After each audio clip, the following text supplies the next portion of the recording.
And as my guests right here on this table would say, it's giving eve of Labor Day celebrations. Good evening and welcome back to the Daily Report. Time now for that important conversation on the People's Court, Gen Z and the workplace evolution. We chose to have this conversation because this is a generation that, of course, is shaping the workplaces and what they're doing.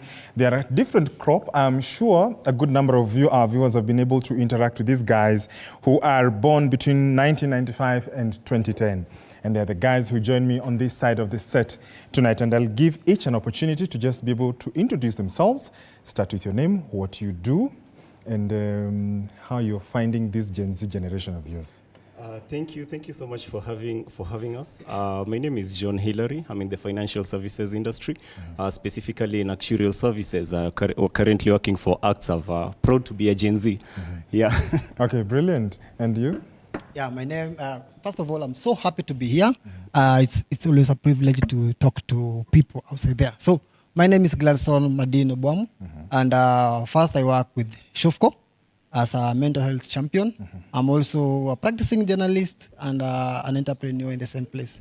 For the Gen Z experience, it's so awesome. It's like we have a lot of freedom to navigate a lot of issues and places. So I'm so happy to be a Gen Z. Brilliant. Yeah. And you? Thank you so much. My name is Raul Nyabola. I'm in the tech world. I'm a website developer. I have a company called TSN Branding Experience.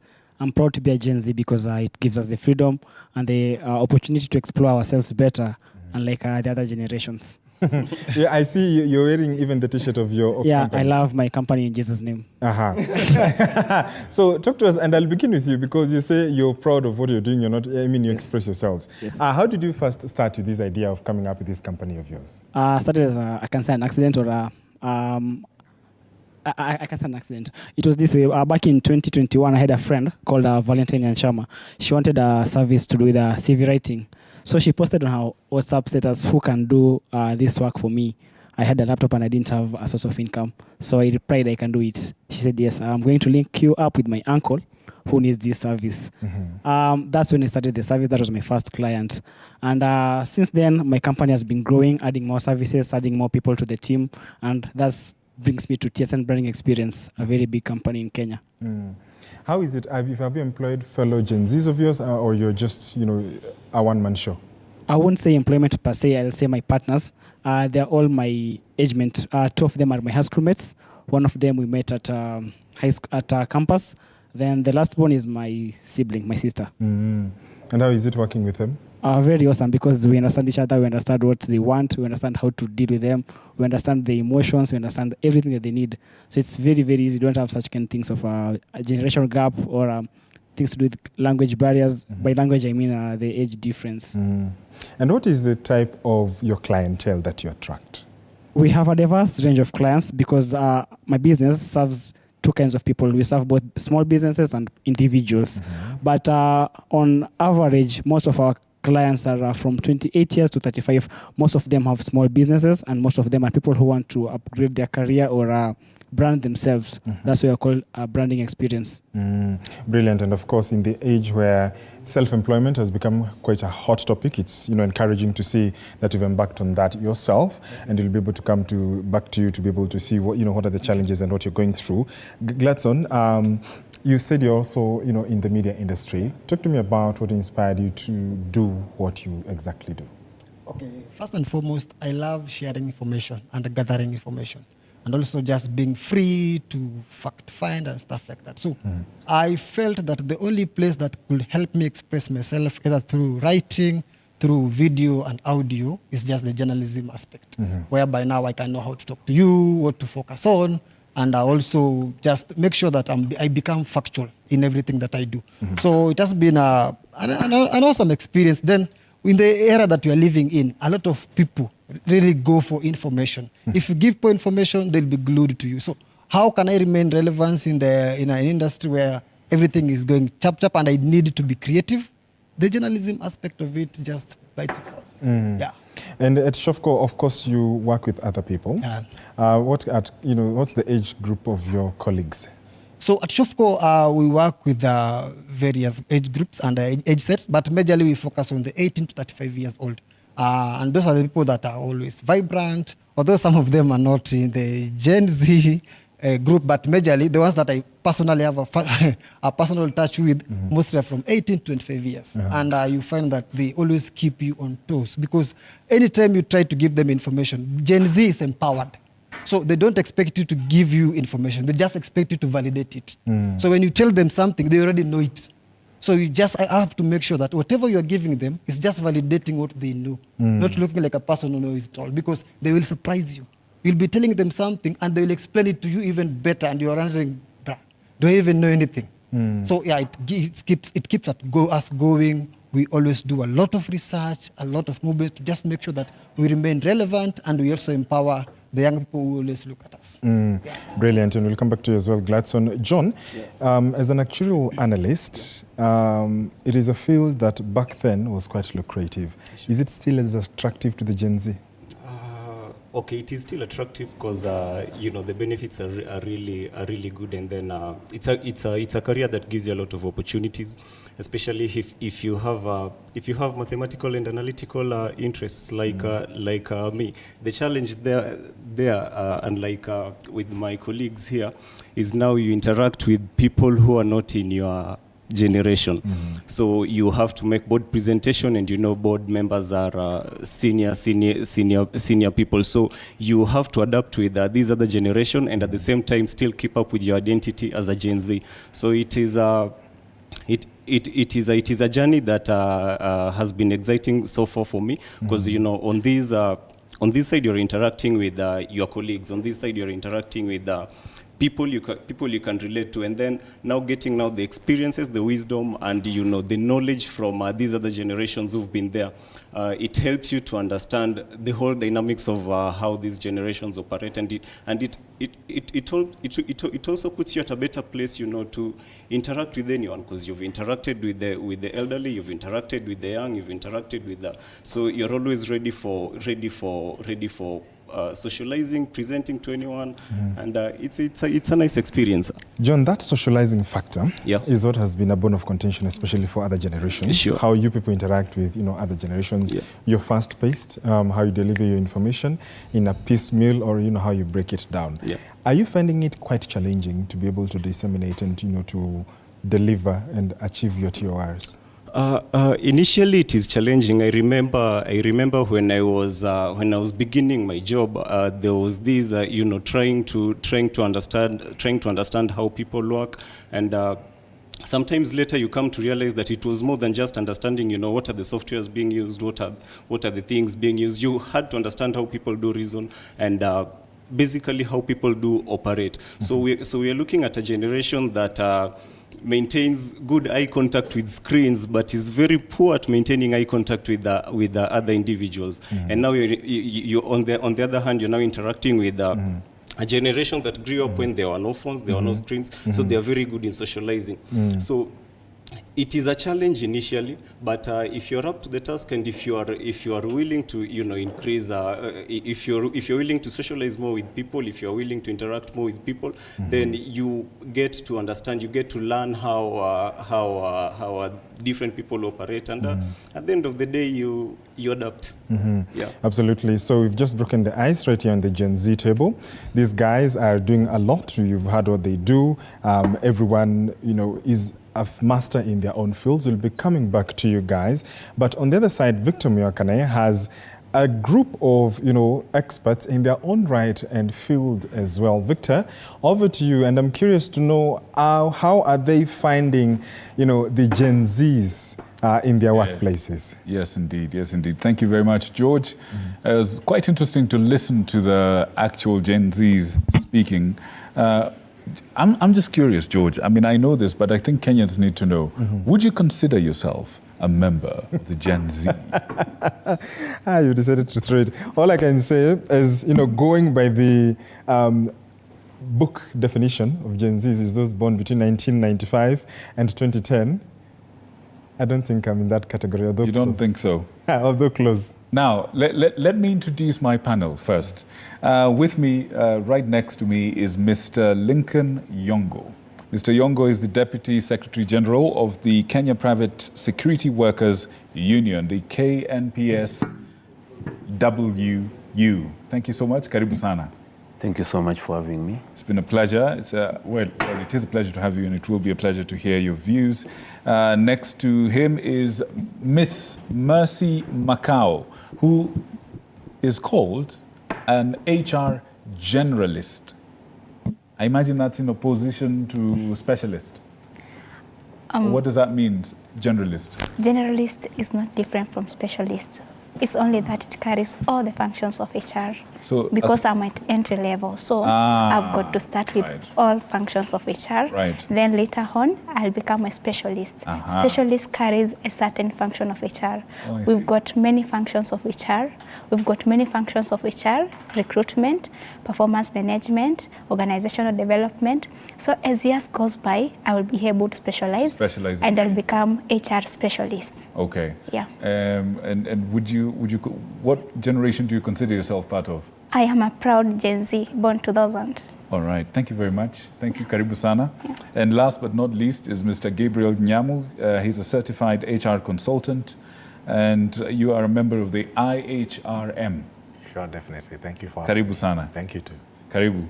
Now, gentlemen and lady, I think here we have a very diverse panel.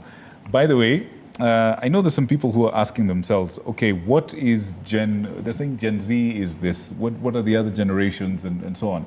So just for our information, the generation that precedes Gen Z is what they call millennials. And sometimes people say millennials when they mean Gen Z and so on. But millennials are born between the years 1980 and 1994. I think those are the best years ever. And then there's Generation X, 1965 to 1979. Now, I want to pick your brains on this. Let's start with you, Gabriel. I imagine you've had some experience working with the different generations. You know, managing a workforce of comprised of a mix of all these different generations, from Generation X to the millennials to now Gen Z. Talk to us about some of the key differences you've seen, and are there any differences? Yeah, to begin with. Yeah, thank you very much. Yes, I have worked with all generations. I joined the corporate space more than 20 years ago. Mm-hmm.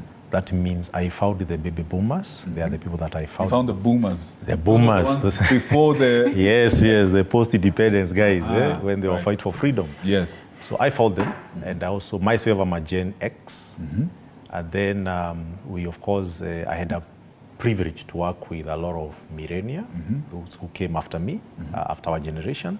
And later, of course, I also worked with the Gen Z, and even today, I run my enterprises, and I think 80% of my staff are all Gen Z.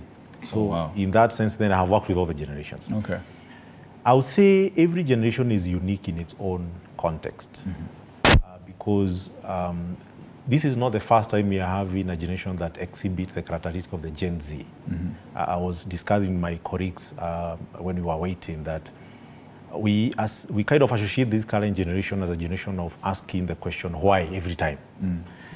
Just to submit to you, when I was growing up as a Gen X, I never asked my mom or my dad why question. It was one of the most dangerous questions to ask.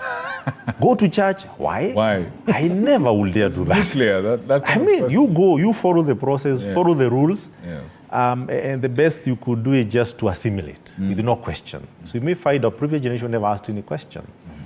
And you know that when you ask the question why, you're able to understand the rationale of why you're doing what you're doing. Why do I have to go to school? Why do I have to work 8 to 5? So one of the uniqueness with the Gen Z, of course, is that these are generation that want transparency. They will ask the why questions, even tell them to wear a trouser. They want to, why? Why not a short? Now, in the previous generations, we never questioned. So you follow religiously what you found your previous generations doing without questioning. But now we have a very empowered generation that has a bit of freedom. They want to enjoy their space, but they want to know the reason why they have to do what you're supposed to do. Now, this Gen Z is one of the generations that we have found is able to challenge the status quo in terms of some of the ideologies in the workplace. In the workplace, we have three things. What constitutes a workplace? There is the work to be done. There is the workplace itself, in terms of the physical working premise, and there is the worker. Now, this is what forms the complete ecosystem of the workplace. Now, the workplace in terms of the design of where work happens, in the initial stage, work used to be a physical confinement and also a time confinement. So you could work 8 to 5. And also within an office. In an office. That's a physical. So there's a location issue in terms of geography. And a time. And also there's a time aspect. Right. Now what we are seeing in this recent generation, they are defining those two. Meaning I can work from anywhere. Right. And also I don't have to work the time that you mean to work. Right. So the traditional HR policies that work 8 to 5 doesn't work in the current generation. Now, I want to delve deeper into Yes, that. yes. But before we do, I want Lincoln to come in. Lincoln, what's your view on Gen Zs? Have you actually encountered any in your work, in your association that you are in charge of? Gen Zs are a setup that is really not easy to miss. They exist, and it's just as is explaining. You have to come from a point of trying to have them or give them a space of let's now negotiate. And that's more of now where the sphere we operate on, practically most of the time. Okay. So, there's the why part of it. But at the same time, as he was saying, there is also that aspect of now the work and the place of work.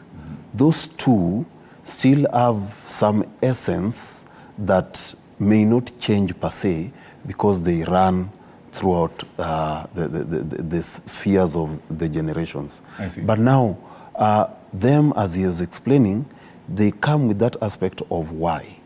They're trying to find a reason out of it, and at the same time, they are more of like, they need you to reason with them in a perspective where a perspective of analyzing.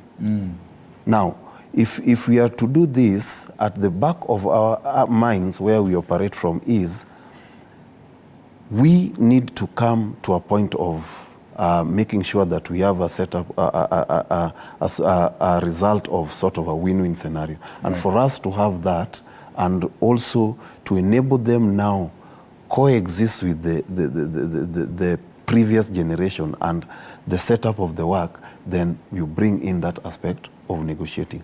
Negotiating in what way? In a way that to ensure that the productivity is achieved, and at the same time, their part that we so much advocate for is also achieved. Right. Yeah. All right, thank you. I wanted to put a pin on what you're saying, because we're just about to take a short break, and Mercy, when we come back, you'll be able to have your say as well. But just before we go on break, Mercy, I have a question.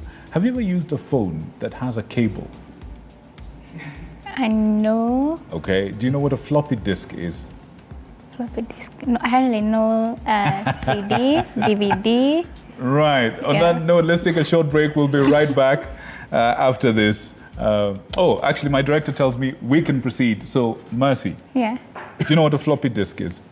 To be honest, I don't know. I just used to study those things in computer books. Oh, right. Yeah. Right.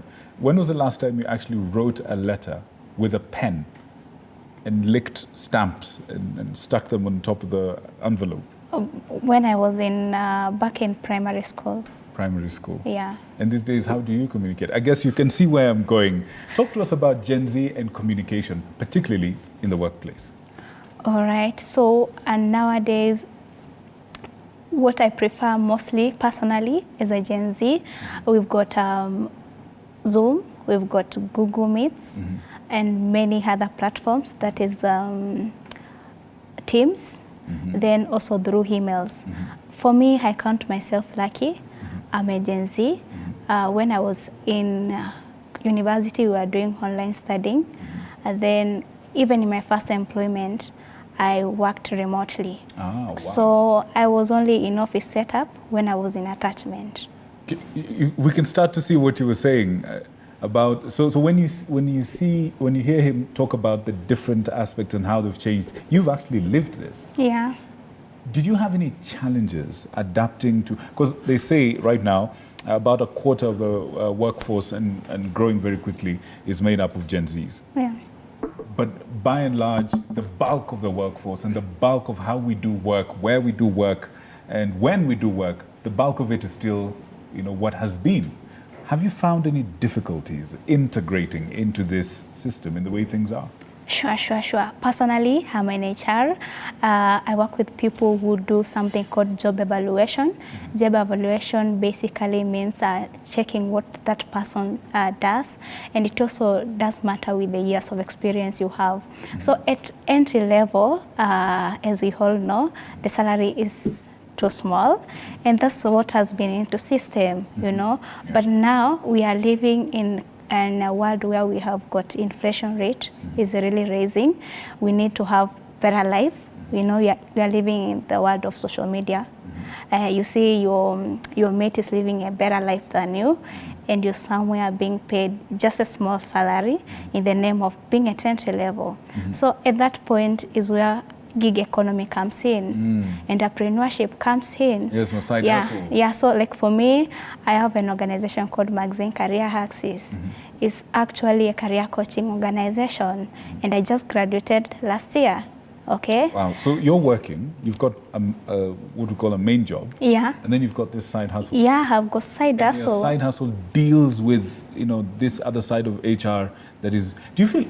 Just on that, do you feel that conventional HR, if I may, with respect, gentlemen, do you think the conventional or traditional HR practices are heading into like head-on collision with the Gen Z? Yeah, sure, because most of the employers currently right now, as per from 2023 to present, they are insisting that you should be working from the office. But now we've been used to working from home, and you have got your side hustles. You need to earn extra money. So what happens? There will be that conflict. At the end of the day, just give me KPIs. Tell me by the end of the day you should have done. For me, I'm in recruitment. So tell me maybe by the end of two weeks or 1 week you should have done recruitment. I'll know how to kujipanga, but don't micromanage me. Don't tell me you should be at work from 9 to 5. Yes. I'm a grown up. I know how to manage myself. Right. Yeah. Lincoln, when you listen to this, tell me what you feel when you listen to some of these the differences, completely different from how you work. Number one, it's a reality that is there, which for me, I normally say that the first step to it is we need to accept that it's already with us, and now we have to find ways in which we move going forward. Now, as she's saying, that aspect of now trying to that aspect of them now trying to fit in respect to what's going on, but at the same time seeking that we or the setup that is there to also understand their part with the key aspect of productivity being maintained and retained, then that makes that, it gives it a bit a technicality that needs sort of new innovative ways of now operating. So this triggers in how best would we then now represent them? How best would we then now ensure that they are also accommodated to the aspect of ending up even changing the setup that is already there, to an extent that at the end of the day, as I was saying previously, there is a win-win scenario out of it. Right. Yeah. So in as much as the changes are there, what are some of those, just sorry to cut you short, Yes. what are some of those areas of conflict where a balance needs to be struck, Now, the that you've seen? areas of conflict where balance needs to be struck, she hit right the nail on the head, is the aspect of, and as he was saying, the work setup was, it has to run from a given specific period and a given type of setup. From 8 to 5, you have to be at a specific place. You have to be at your desk. At your desk. Yeah. And the productivity is more of expected, but in sort of a waiting mode in a way, but you have to deliver out of it. But them, they are coming and telling you that it's not a must that I have to be here. It's not a must that I have to work all this much. I can do for a very short period of time, but away from the setup, but retain the expected productivity that is required. So this is the part that now creates that conflict you're talking about. So how then well should now the environment of the workplace, retaining the decent job, and now the equating it to what they expect to receive, and what also the productivity that is expected to be there. So how do these be brought together and then linked together in a manner that at the end of the day, there's the productivity aspect of it, him or she who is working, irrespective of the manner in which they're coming in with it, also achieves the results out of it. I can see her nodding. So, for example, on that point that she was making, I want to bring you in a sec. You have the benefit of being an HR practitioner, but also being a Gen Z worker as well. How do you supervise? Remember, you said, we're grown-ups, we know what we're doing. But do you understand the need, for example, of a supervisor wanting to see, those KPIs, and there's a way things are done, we need to supervise, we need to, refer, you need to, consult and so on. We need to measure progress. How do you do that for this new generation of worker that requires a whole lot more autonomy than before? Okay, the best thing is today we are living in information world. Personally, I'm proud to say that most of the things I learn through YouTube. So if it becomes difficult for me, that's when I turn back to you, and we have got phones. So I give you a phone call. If I'm not understanding it, we'll have a Zoom meeting, demonstrate it for me, I do it, but don't micromanage me. Tell me what you think, Gabriel. I think the discussion is quite very candid. The traditional workplace was more built on hierarchy and also control. So where the boss feels like, if I don't see you seated somewhere in the corner in the office, you're not working. But don't go for tea break 4 times. Exactly, which is more of our control, including policies. They were more for controlling. But you cannot control a human being. So what I must say is that in the current era is an era of empowerment. So as long as there's clarity of the expectation, because the challenge is that if you don't clarify what I expect from you, I cannot hold you accountable. So organizations that have been able to accommodate Gen Z, they have clarity of the output or the result they expect from the employees. That should not be a gray area. Number 2, of course, give them the right empowerment, collaborative tools, open communication channels. They don't want a boss, they want a mentor or a coach who they can always soundboard ideas and co-create together. They also want to have a flexibility, because you may be productive in the morning, but me, I'm productive in the afternoon. So you should not give me your time zone to be my time zone. I have my hotspots where my mind flow and I can be creative at a certain moment of time. So give me space to be myself. So that is where you find out the old way of work and the new way of work has kind of a conflict. But ideally, it's going to the idealism of how should work be. For example, just to give an example there, to have you as an employee of one organization, I don't think that's a reality that we are going to live long with, where I'm tied to company XYZ. No. I can see her nodding. I can see, you know what? I think that's like a whole Pandora's box. Let's put a lid on it just for a bit. We're coming back to explore not just that, and how Gen Zs are transforming how we're approaching work, including that. We're also going to delve a little bit deeper into the pillars that you are building on, the worker, the work, and the time for that work and for that worker to interact. We'll get back to that in a bit, and also the point you were making. But I want to shift over to George. I want to see and hear what are the reactions of the people, the Gen Z panel that George is with right about now. Over to you, George. Thank you, Victor. And indeed, the Gen Zs were just smiling. One of them, of course, just, and perhaps resonating with some of the ideas that were being, talked about earlier. And I want to start with you, Raul. What was your first phone? My first phone I stole it from my mother. It was a Samsung. It was a Samsung pocket phone. My mother had 2 phones and I had to sell one as she was traveling. I used it from 2017 to around 2019. Then I got a HTC. Then moved to a smartphone. Victor, what was your first phone? It was a Nokia 3310. Actually, no, there was a Sajam. It's a Surgeon. Yes, and a Nokia 33. Goodness. Brilliant. What was the first TV you saw at home? Black and white. TV, the first TV. It has to be the, I don't know, Philips or something. I don't even remember. I think it was Philips.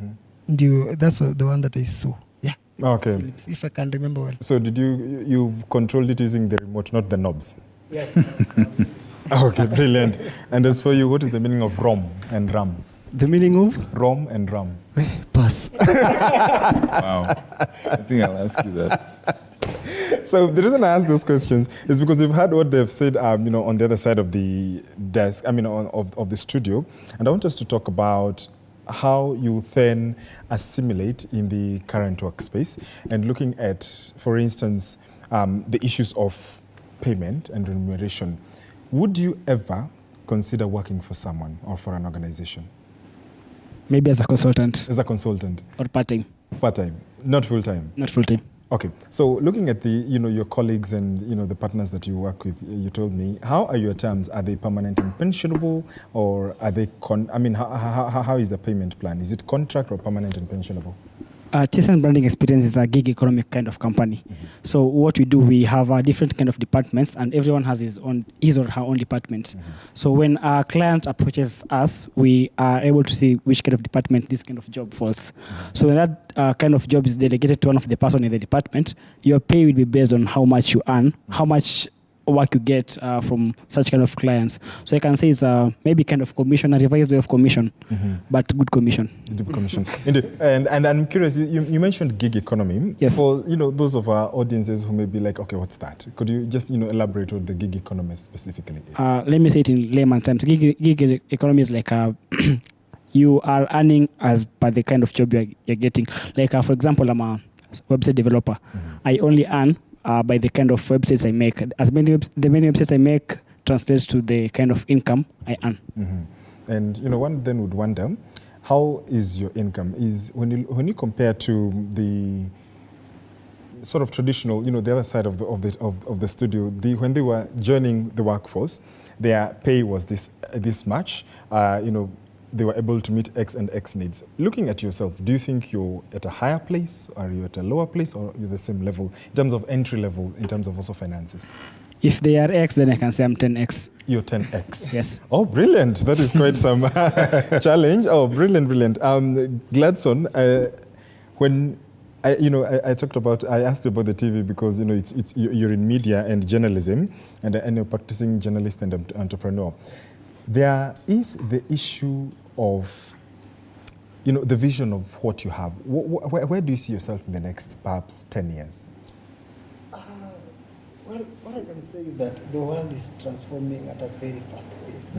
And we are actually going, in fact, we've digitized everything, but at the end of the day, everything like... You can use this mic? In the next, let's say, in the next 10 years, I think I'll be in a digital space whereby it will be more of an interaction based on we are using a medium that does not actually have a lot of physical touch, whereby everything is fast-paced. If it is information, it is within seconds. If it's about talking to people, giving information, like everything will be within me and around the world will be moving at a very fast pace. So I think I see myself in the next, because I too work in the gig, I prefer the gig economy because in the gig economy it gives you that flexibility. So I think in the next 10 years I'll be fully into the gig economy, doing things for people who are not even closer to me, but I still get this ability to do what they want, earn money, because as Gen Zs, we don't work to get money to cater for the basic needs. We work to make sure that we have money to enjoy. to enjoy. Yeah, that is the thing. So they used to work to make sure that they pay rent, they take us to school, and maybe they save something small for the farm. But for us, if I'm working now, I need to enjoy now. There's no tomorrow. When it They comes already to set things. the foundation for you. Yeah, everything is there. I have the inheritance. Then give me the shamba. I think Okay. Yeah, since I have the shamba, so what I only do is, because also for people that will come after me, let's say the alpha. The alpha will also get also the inheritance. So I don't need to give the alpha too much. If I give them too much, what will they work for? Yes, so I'm looking at a place whereby I'll work to make myself enjoy the little time I have on earth. Yeah. Raul, we'll come back to you. I see you want to chime in, but then let me bring in, John. Do you think you'd ever take up, permanent and pensionable terms of employment? Currently, I'm on a permanent. Oh, is that so? Yeah, I'm an actuarial analyst, and just maybe to relate to whatever they've been saying, we are not. You can swap the mics again. Sorry. Thank you so much. We can now see even the work setting trying to adapt to these Gen Zs coming in. For instance, I'm very lucky to be working with a company that understands the difference between these types of generations. And so most of the times you see my manager coming and asking me, how can we do this? We've been using this software. Can we develop it? We have been doing this way. So can we do this? Is there any other way we can do it? And also in terms of now bringing in systems that will also give me the policies that will also give me the flexibility in terms of hybrid working. I'm able to work more. I'm able to work more. I'm able to be more productive when I'm at home. When I'm in a certain environment. So giving me that flexibility to just do things the way I'm best comfortable with, if I can use that term, but also at the same time making sure that there's supervision and there's no collision. Okay, brilliant. You wanted to say something? Yeah, his point when he said that human beings they want fun. The Gen Z want fun is a very, very strong point. But I want to address it in this way. Human beings are social beings, and that's a point that very many people tend to overlook. Yes. We are social beings first before you're human beings. That's why when it comes to Gen Z, the way they prefer working, they want to finish work fast. By fast is the FAST. Fast, then attend to their social being, their social activities, that is. Marcy mentioned something like KPIs. When I'm employed in a company or when I'm in a gig economy and a client approaches me, he wants this job done within this particular time. Once I've finished that job, I can go back to my social life. I can go back and watch FC Leopards playing Bandari FC. I can watch Netflix. Arsenal being beaten by small clubs. You get it. Yeah. So the point there is human beings will try to do anything to create time for their social time. And that's the thing that Gen Z have really, really, really mastered. Which the millennials, they get jealous when they see us. They see you guys. Yeah. So I want to understand, when, tomorrow is Labor Day. Yes. What does Labor Day mean to you? Do you understand what Labor Day is? Yeah. It's a worldwide celebration to celebrate the involvement of people trying to make the world a better place by working and income. Yes. So how will your day be typically like tomorrow? Tomorrow I'll work. You'll be working. You'll be working. Okay. And you can use this mic. How do you, what's the meaning of Labor Day to you? So Labor Day to me is more about appreciating what I do, and also I know it's a day that whereby I sit down, reflect on what I've achieved so far and what I need to do next. So I don't work on Labor Days because I needed to relax. Yeah, it's on a holiday, so I need to do justice to my body and to everything else. What kind of justice are you talking about? So Labor Day is very special. However, when maybe a gig comes, in the gig economy, at times you don't always have these holidays because when a client wants something, you have to make sure they get it. Because anyway, at the end of the day, it's just 1 to 2 hours. Yeah, in a gig economy, we don't work 8 to 5 because as a Gen Z, you can't withstand that. Sitting in one place for more than 8 hours, you're like, brah, I need to be doing something different. So we always prefer 1 to 2 hours, 3 hours at most. You do your thing, you give your client the satisfaction they need, they pay you, then you go. Brilliant. Raul, I want to come back to you. We'll come back to you, John. But looking at, one of the things we'll see tomorrow on Labor Day is that we'll see unions coming in to be able to showcase what they do. Do you ever think that perhaps your career will ever give you an opportunity to perhaps say join a union to advocate for the rights of the people, like-minded individuals? Yes, I'm born a politician. I'm a politician, and I see myself as a politician in the future. Okay. So very soon I'll be there advocating for the gig economy now, not the billionaires. They'll have to get their own people to advocate for their rights. Brilliant. And those are some of the things that perhaps you'd be aiming to fix. Top of your mind, some of the things you'd be able to see coming in, because perhaps if there is something to do with health insurance. You're seeing the deductions that the government is imposing right now in terms of taxes and everything else. What are some of the things that you'd be seeking to address in your circle? In the union? Yes. If there's something that I learned to address in the union is in the financial sector. It's one thing that is really, really, really overlooked, especially in this country. There are very many people and very many workers and very many gig workers and freelancers who don't have much knowledge in their financial freedom and their financial awareness. It is something I feel it is very, very, very much overlooked. Very many employees are getting paid, but they can't account for their money. They can't account for their salaries. Okay. John, you'll take that mic as we come to the issue now of mental health. Yeah.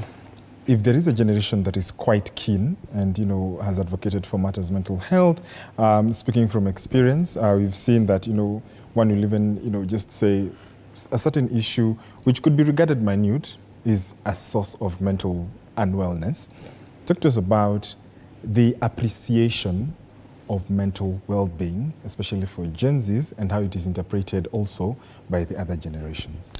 I think for you to better understand, the Gen Zs in terms of in terms of how they are, then you have to understand the environment that they are coming in, the environment that they find themselves in. Okay, so most of the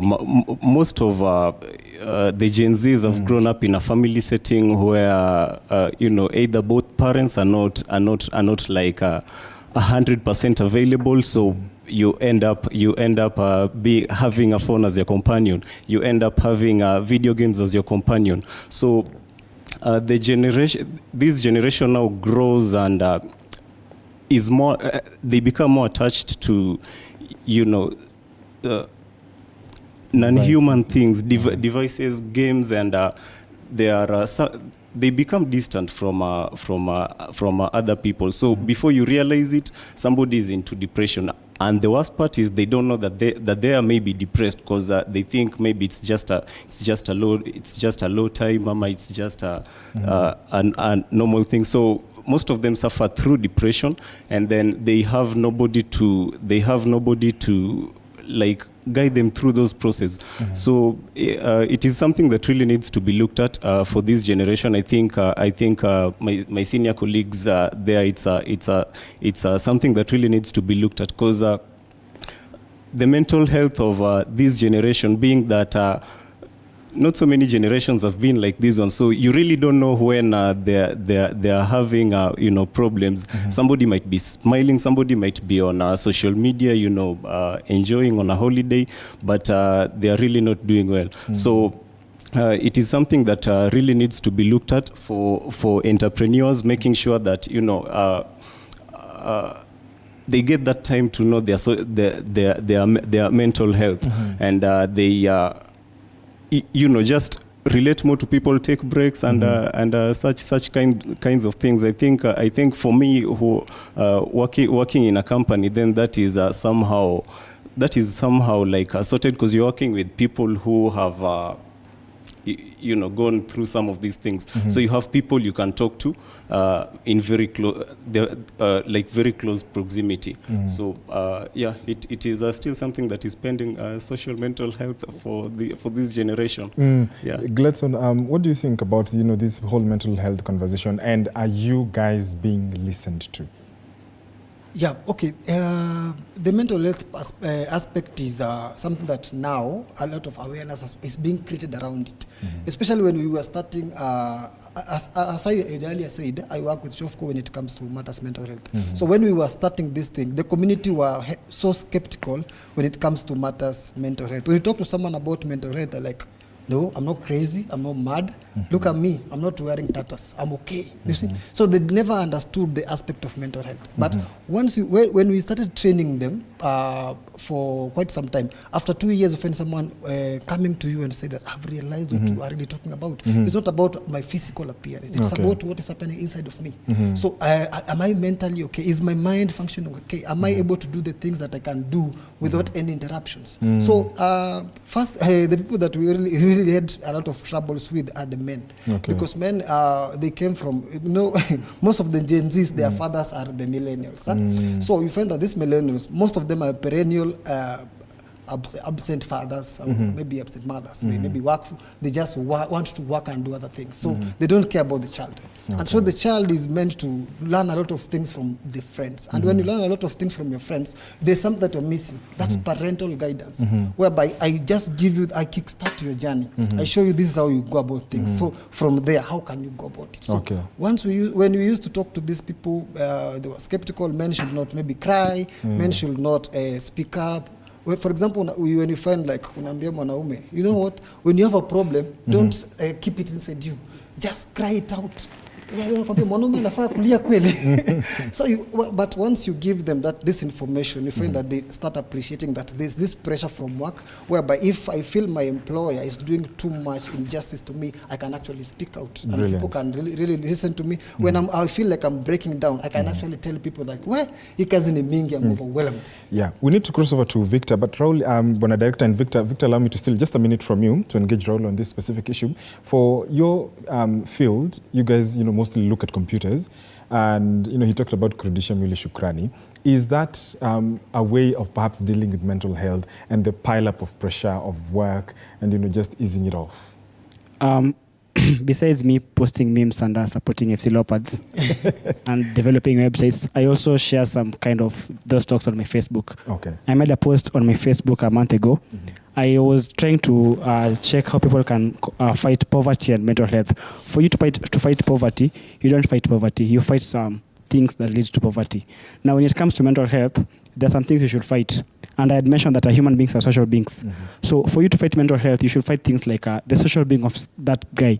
Does his social life, is it at par? Check if he has other things that may lead to things to do with mental health. You don't go and fight mental health. So for the entrepreneurs, he mentioned entrepreneurs should really look at that. We have seen very many companies and very many employers focusing on team building activities. It is a very, very brilliant way of checking the social status of their employees. You see, when an employee is having a bad day, then he realizes today Arsenal is going to lose a match. He just he just gets happy. You get it. You have to look at the social life and other aspects of life before you come to mental health. That way will really fight mental health. Brilliant. Victor, so from this side, we've debunked a lot. I wonder, how your panelists, rather what they feel about, specifically the issues of mental health and what, we've been able to chime in from this side, but I want to take it to you, Victor. Absolutely. But before I let you go, there's somebody from your panel that was speaking a lot of slander against the great team of Arsenal FC. Please. Anyway, while the other people, that's a Gen Z characteristic, and I believe people are conspiring against this wonderful team. Apparently, some people say Arsenal are title pretenders. Listen, please, all that slander out of the door. Now. I saw you people listening to what the gentleman was speaking about on the other side, and I saw a lot of nods, I saw a lot of expressions. Let me get your reactions first before we delve deep into it. Let's start with you. What were your biggest reactions to what the gentleman was talking about on the other side? One aspect that really caught me is that aspect of when they were asked if the Gen Zs in time would really reach a point where they would seek representation. And then also the aspect of the mental health. Of course, what necessitates representation is the aspect of a worker feeling some sort of disconnect between the worker and the owner of the work or the employer. You're talking about the question around unions? The question around unions, right. Yes. So the Gen Zs are coming in, and as time goes by, they now start seeing those gaps that are existing between them and the employment and the workplace, which will necessitate that aspect of being represented or that aspect of seeking an advocacy of it. So this is what will propel them, which I'm so happy raised it, but at the same time, it's a fact that we can also not deny.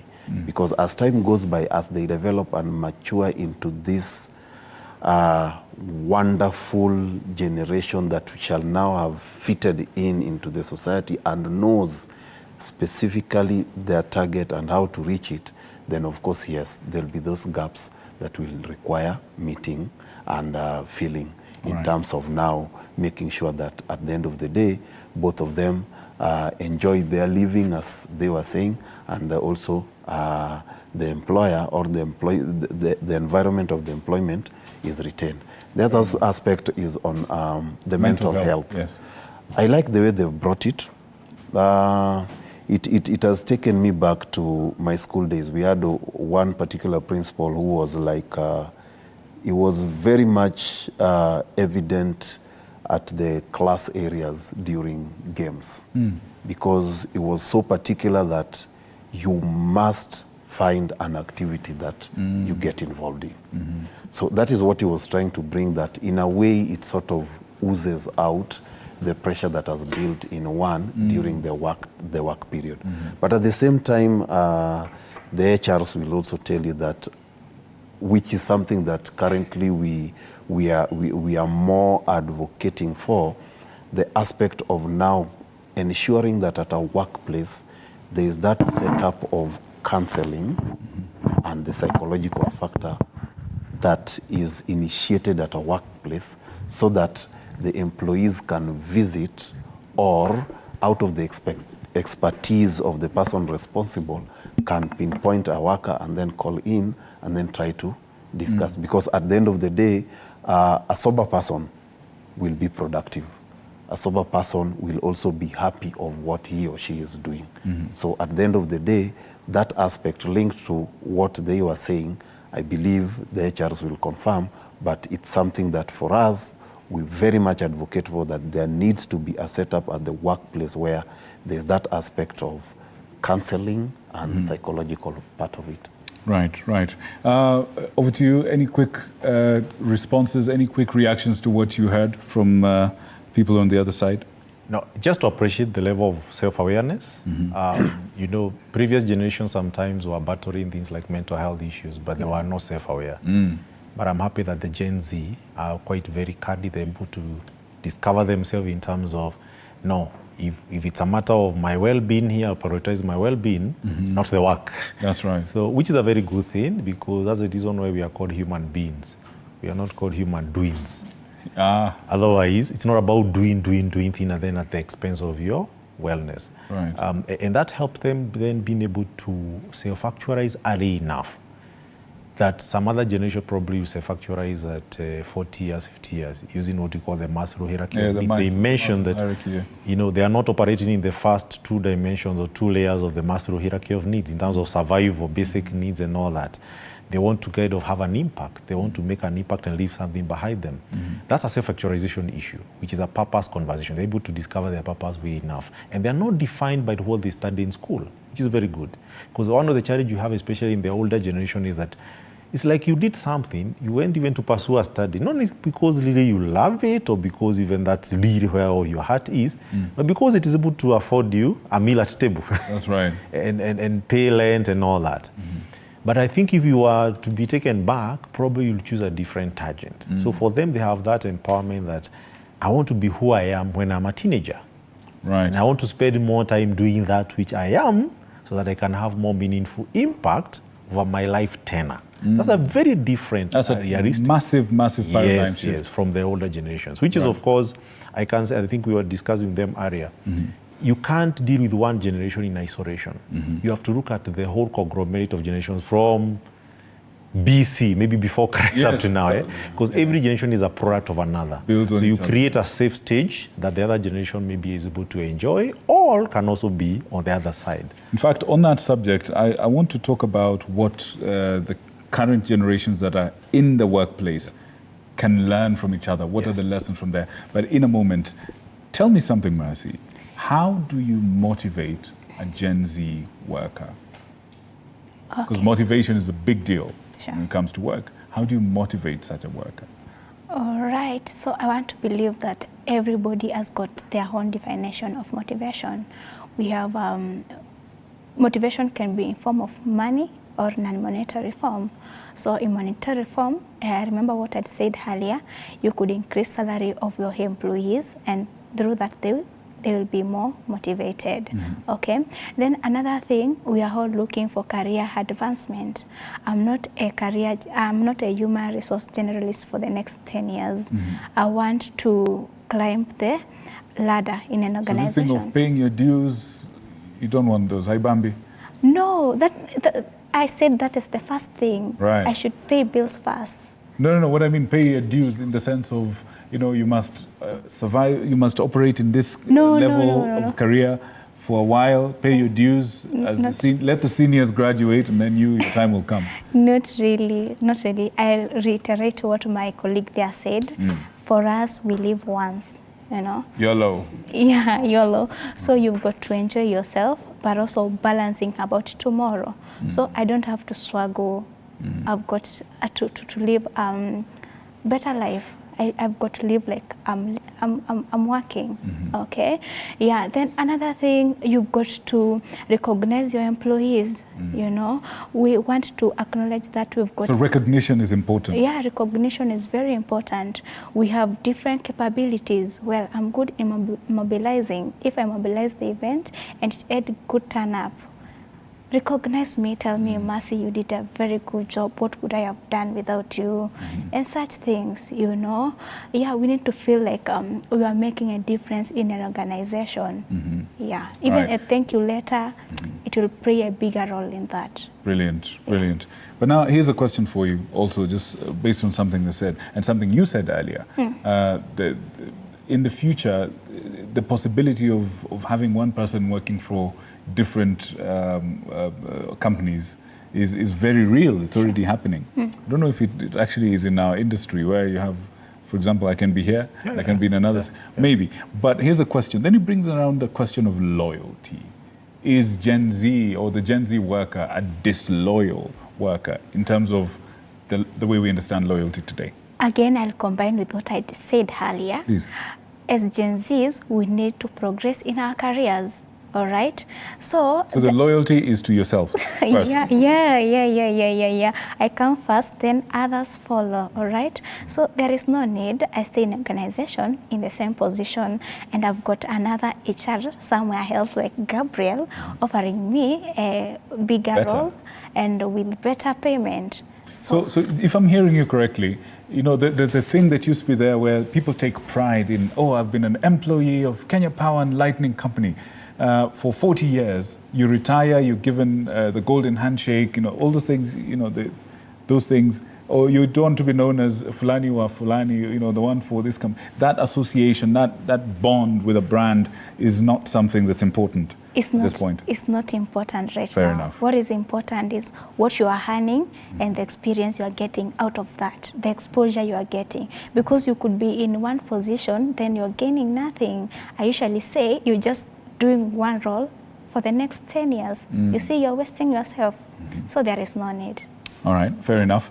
Gentlemen, do you think then that the managers of today and the future, the human resource personnel of today and future, need to retrain to be able to deal with the growing Gen Z workforce? Because you're about a quarter of the workforce right now, and that's rising steadily, Do you think there's need to retrain? Because clearly there's key areas of conflict, even in the three pillars that you're talking about. Let's start with you and then we'll go back to you, Gabriel.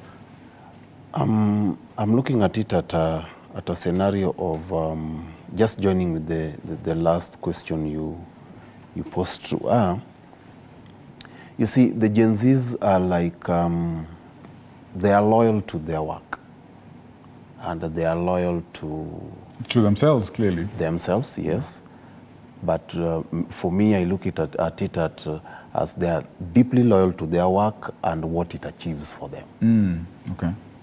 So this is the aspect which now will require the current existence of managerial bit of it to come to terms with, right? So if this happens, then you see, for now, what is expected or the setup was you need to be loyal to your work, you need to operate within the setup of that work, you don't need to come up and sort of change it. But then they're defying that.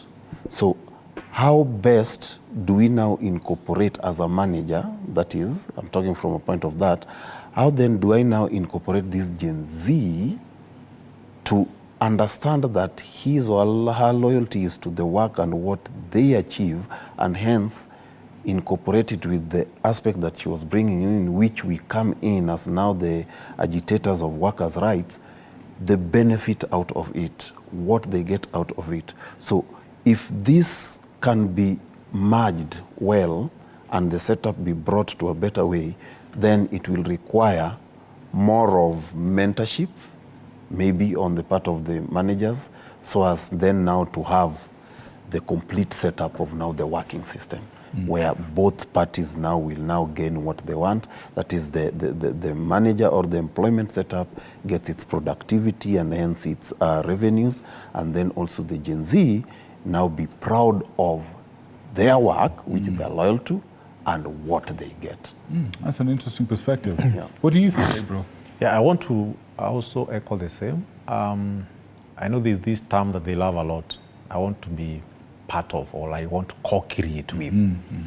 Now, traditionally, of course, work was designed, and then you're told, do this. But the Gen Z, that doesn't work, because they want a sense of alignment between organizational purpose and my own personal purpose. And if the rhythms, if the vibration of those two have a dissonance, that Gen Z will not work for long. And there's enough research done around that. So the thing, especially for managers, is to be a bit more adaptive and be agile, what you call the agile mindset, that even during the recruitment, you may need to be a bit more vulnerable to explain more, disclose more about the nature of the work, and then ask somebody, do you think this work then align with your life purpose? Because if the Gen Z see that alignment, they're willing to work actually, and they'll devote all their efforts. But if there's a dissonance between the organizational purpose and my individual life purpose, that dissonance, the employee will be disengaged, and they'll be giving you 10% of their potential. And the other potential they are busy. Talked about the side houses. Yeah. The 90% of their potential will be creating value elsewhere. Right. So yes, and this is not something new. At least we have seen managers, in terms of what you call the manager competencies, being reviewed currently, whether it's through training and coaching. And we are more saying, you don't need to be a manager who instructs and controls. Be a manager who mentors, who coaches, and co-create, involve them. They want to sit in that table where you're making decisions. They don't want to, over the corridor, and tell them, this is what we decided. Yeah. They want to be involved in the process. And what sometimes we fear is that we think when they're involved, they are not ready for a responsibility. But I would say no. When they are involved, you're also extracting their creativity, listen to them, incorporate their ideas into the decision making. Out of it, you don't need to supervise them again.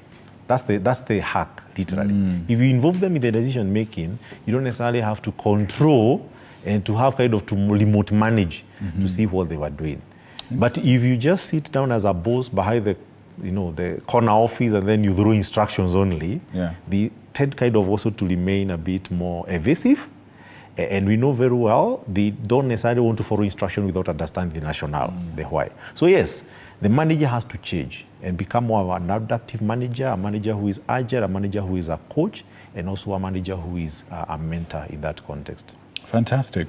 George, I'm curious to hear what your panel will have to say about what the gentleman and lady have said. Over to you. Brilliant. Thank you so much. Still on this Gen Z table, there was some nods here and there, some agreements. But, looking and listening to what they have said, and I'll begin with you. This Gen Z, you guys have been accused of, don't care attitude. So, for instance, there is that video of that young man who was asked if they knew, Professor Wangari Maathai. And you remember what they said? That's the response. Sorry for trees, That is quite...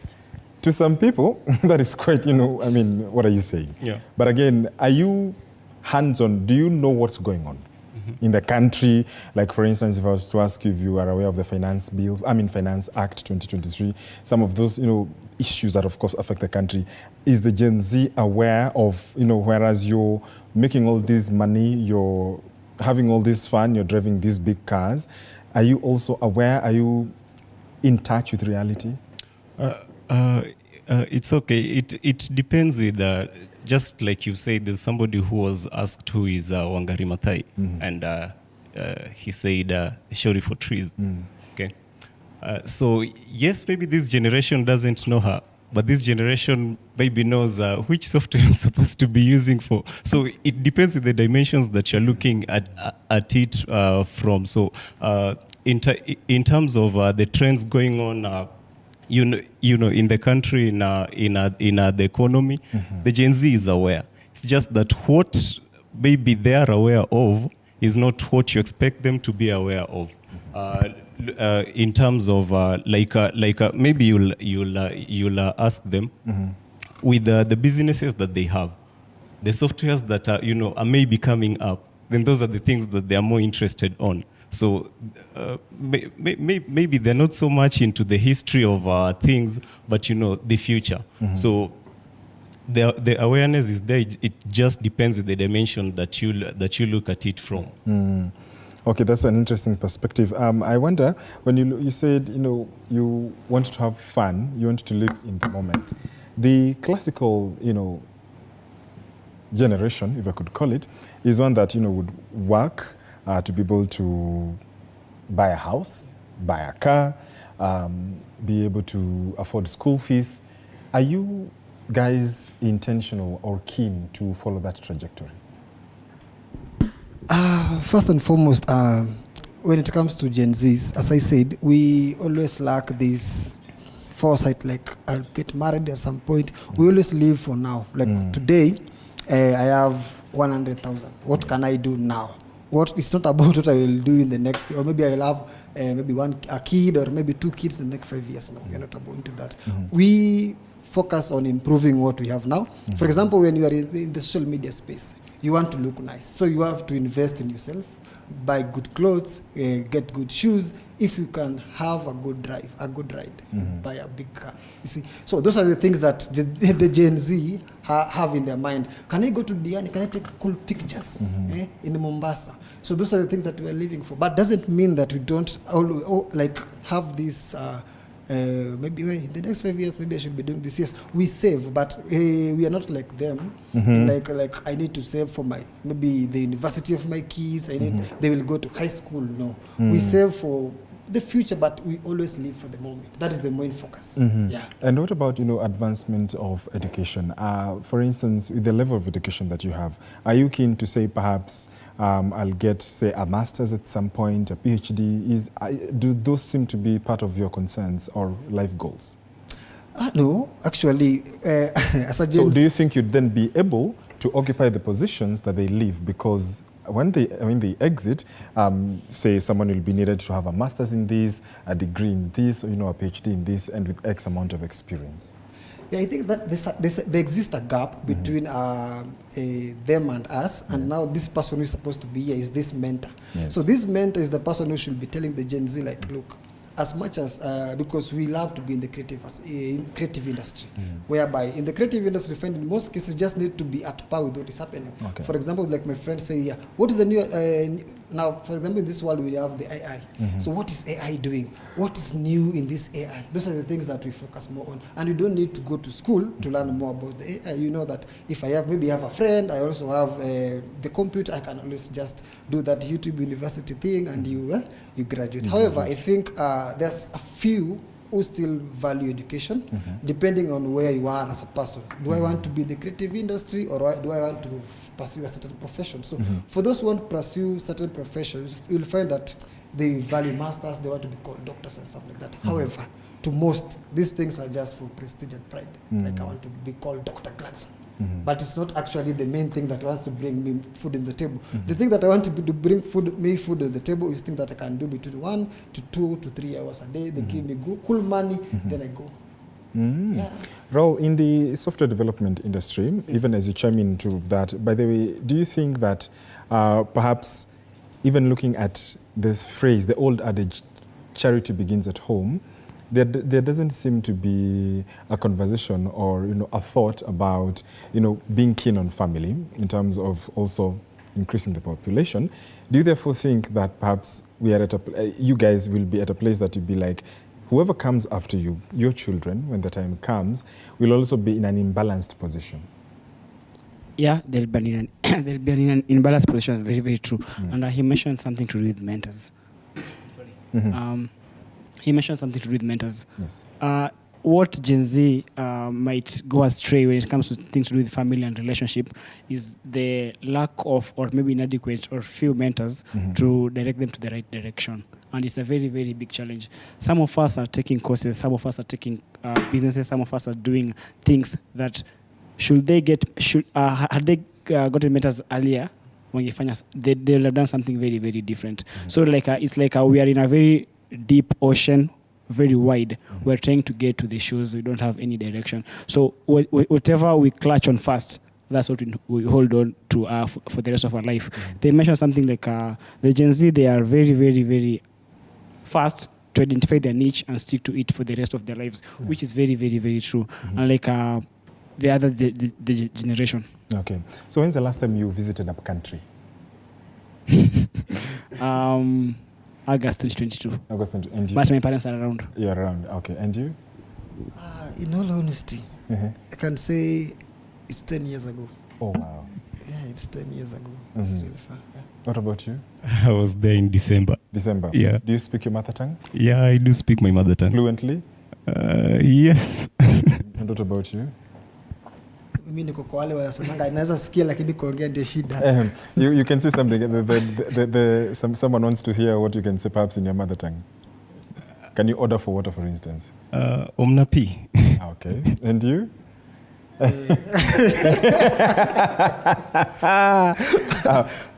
Okay, I only know we call water in our language amati. So, amati. So, I don't know. And what about you? I'm a very proud lawyer. I support FC Leopards. So the reason I asked about upcountry and all is because of the moral values. Because you say about the existing gap between this generation and that one, and there could be that part of if you're not able to listen to the elders, because you've been accused of, having a short attention span. So they might feel like you're too much work to be able to talk to. Do you think and a question to all of you, even as you end up, do you think you are receptive to advice, to listening to, feedback, and also being able to be coached, if you could call it? Okay. Personally, I have interacted a lot. Like I spend most of my times interacting with these other generations, and there's a lot of things that I have learned. From them. So Gen Zs are not all ears closed. We listen. It's just that after listening, then. You don't just hear and do. You hear, you think about it, you reflect on it, and then you. Okay, brilliant. And what about you? Your thoughts? Okay, what I can say is that through my interaction with so many youth at Shofco, this is what I've realized. One, the youth don't want you to be judgmental. Two, you have to be open-minded. Don't be like, no, in our ages we never used to do this, we never used to do so. I'm not buying that idea. You see? Be open-minded. Listen to the idea and try to compare with the US. Then come to a level ground. Like, okay, yako ni yangu ni sasa tumeamua. Then lastly, which is very, very important, accept their mistakes. Okay. Let them tell you what they have done wrong. Then from there, guide. But don't make sure you don't tell them what to do. Just guide them so that they may find their ways around it. Okay. Yeah. And you? Our seniors mentioned of something to do with the Gen Z. They always ask the why question, and you see the answers from the why question will influence the hows, the when, and the hows, the when, and the how we'll do these things. It is a very crucial thing when it comes to decision making, and it's a very crucial thing that Gen Zs have really mastered. That they can't make any decision until they understand why should I make this decision, because it's a very big decision that might affect their life. Our parents used to make decisions for our older siblings, like you have to take this course. But for Gen Z, they ask why to get money. Okay, if it's about getting money, then I can do carpentry, I can play football, and get money. Brilliant. So we need to go back to Victor and just wind up. But I want, 5 seconds each. Do you think as we go, because I'm sure perhaps or not, you may have heard that the Kenyan workforce is one that has received accolades globally. Kenyans are everywhere, working in every space. Do you think that you are the hope to just ensure that track record is maintained? A very bold yes, because we have embraced technology. Brilliant. And you? Yeah, because we are really adapting to everything that is happening globally. Yeah. Gen Zs are highly skilled in terms of digital tools and technological skills. So looking at how things are going on, then Gen Zs are the best equipped to face the future. Absolutely. John Hillary, an actuarial analyst at ActServe Limited. Gladson Madine Obwamu, MH champion at Shofco and practicing journalist and entrepreneur, as well as Raul Nyabola, Chief Executive Officer, CEO, TSN Branding. Thank you, gentlemen, for joining us on the program. Thank you so much. Brilliant. And I now want to cross over to Victor, of course, for the home stretch of this conversation from your end. All right. Gentlemen and lady, any quick reactions? You had a point you were making just before we left. I want you to delve a little bit more into that, but I want you guys to talk to us. What are lessons that the different generations can be able to learn from each other in a way to better outcomes for everyone, win-win for everybody involved? What are some of those lessons that we can learn? Who's got it? You look like you're ready. That's okay, that's fine. Good. I'll explain especially the last 3 generations. I'll ignore the alpha that is upcoming. Gen Z give us an open space. They bring curiosity, they question everything. That helps us learn and become better. Millennial generation that is least spoken about challenges identity. And then Gen X, mostly they are destiny people. That concept, it's more of there's a purpose aspect, there's identity, and there is destiny. Gen X were more result-driven in terms of the end justifies the means. I don't know to say maybe they are the most corrupt, because for them, it's the end in terms of they were working for results, and they were trying to make sure at least at the end of the day, I want to have this teacher. They are a bit capitalistic in terms of acquiring wealth, and they are very abrasive, for lack of a better word. They will do everything. They will be a bit rough. To the end justifies the means. Yeah. But we can learn from that, because that's a concept of also hard work and put in effort to make sure at least we deliver results. The millennial, which is not necessarily very talked aloud, and I know we have not talked about it a lot, it's a generation of identity issue. It's mostly they are lost in between a bit of an identity crisis, and most of them, the persona has a bit of an issue. In fact, the mental health is actually more on the millennial than probably even in the Gen Z, when you look at it statistically. But we can learn from them in terms of that they are able to question themselves. Who am I? Not necessarily what am I here to do, which is purpose, like Gen Z will ask the why, but who am I? That's an identity issue, and we can learn from that. I want to caution, especially now on the side of all generations. It is very dangerous for a generation to operate on its own. Independently, because there is no future. Because if, let's say, Gen Z just formed, and I know they do this in the social media, TikTok and all that, they form tribes. And those tribes are mainly just within the same generation. Then you miss out some of the good things that you need to pick from the previous generation that you need also to pass through that generation to the new generation. So it will be very advisable that even when you're forming these coalitions, we make sure we are working, and even for those who are Gen Z and they are doing business, try to incorporate the other generation in that business. Don't just do business only Gen Z alone, because you're going to miss out some of the generational handovers, because not everything is bad, no.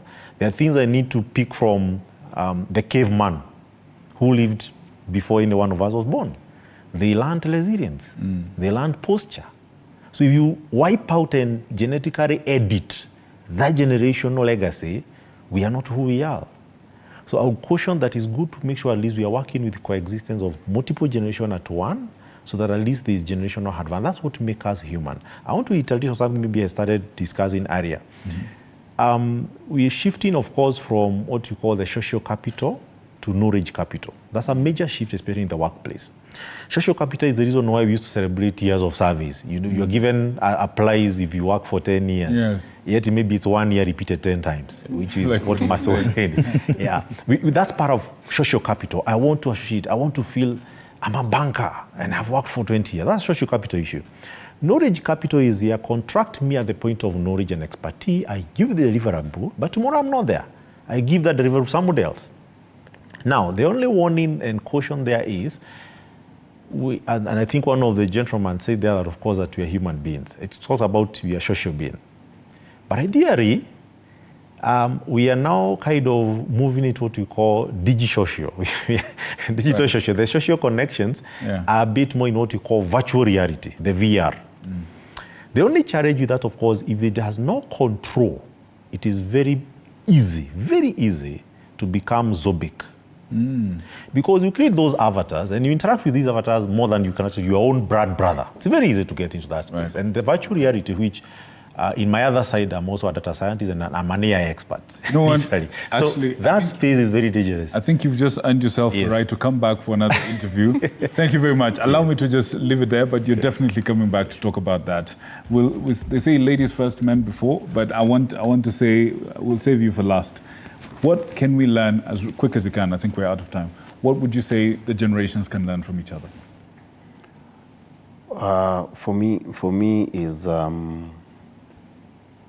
acceptance. For me is the biggest thing, because if you don't accept, then you will not be ready to find how to handle. So acceptance that there is the new version of it, there is a different way of it, that will help you now then develop the aspect of now the adaptiveness of the old aspect. So once you accept and then come in with the adaptive perspective of it, then the gaps that might be there will be easily sealed. And then at the end of the day, this will easily give the avenue of now the coexistence. So for me, that is very key, because it is what now will lead to, as he was saying, the generational handovers and the smooth transitions that are expected to take place, and also the future to connect with. Fair enough, fair enough. Mercy, what's your takeaway? Okay, so before we finish up, what I want to say is we want to demystify some of the myths between generations. Whatever we've said here does not reflect entirely who we are. Like most of generations, we are not lazy. People have called us difficult generation to work with. No, we are not difficult. Also us, we are saying we are working for difficult managers. So what does this one mean? What does this one mean? We've got to come to a point of consensus. Like we've got to agree to come to a middle point, equilibrium. We've got to agree with each other, all right? And as Gabriel has said, there are some of the traits from previous generations which we should adapt, and also the previous generations should also adapt some of our character traits. So this one calls for what we call mentorship and reverse mentorship. What can we learn from you, elder people? And what can you also learn from us? What do we really need? And what do you need? Then we negotiate. Where do we agree at? Is this one really practical? Yes, I need this, but will it be practical on your side? Then another thing about Gen Zs, we need instant performance, or rather instant feedback. If I did it wrong, tell me right now, Mercy, it should not be like this. This is specifically addressing human resource professionals. There is something called performance management. It is usually done, it could be done quarterly, biannually, annually. Okay. No, it should be instant. Let me know where I was wrong. Again, we as Gen Zs, we are multi-talented. So allow me to do as many things as possible. Don't tie me to a certain job description. Just because I'm an HR, don't tell me I should be doing that only. For instance, we are also good in social media. Right. I could be doing social media for an organization. Fair enough. Yeah. Wow. Listen, clearly this is a conversation that requires at least 2 more hours, but we're entirely out of time. Hopefully we've sparked seeds of knowledge and conversation that can then be continued at further avenues. Ladies and gentlemen, thank you so much for joining us. The last speaker was Mercy Macau, who considers herself an HR generalist for now, soon to be HR specialist. Thank you so much. We also had Mr. Lincoln Yongo, who is the Deputy General Secretary for the Kenya Private Security Workers Union. Thank you so much for your insights, very interesting points. And of course, last but not least was Mr. Gabriel Nyamu, who's a certified human resource consultant and a member of the IHRM, as well as you wear many hats. Thank you so much for your insights. And the people at home or the people who are watching us from wherever it is that you're watching us from, first of all, thank you for choosing us to inform you this evening. Thank you for paying attention, and I certainly hope you've learned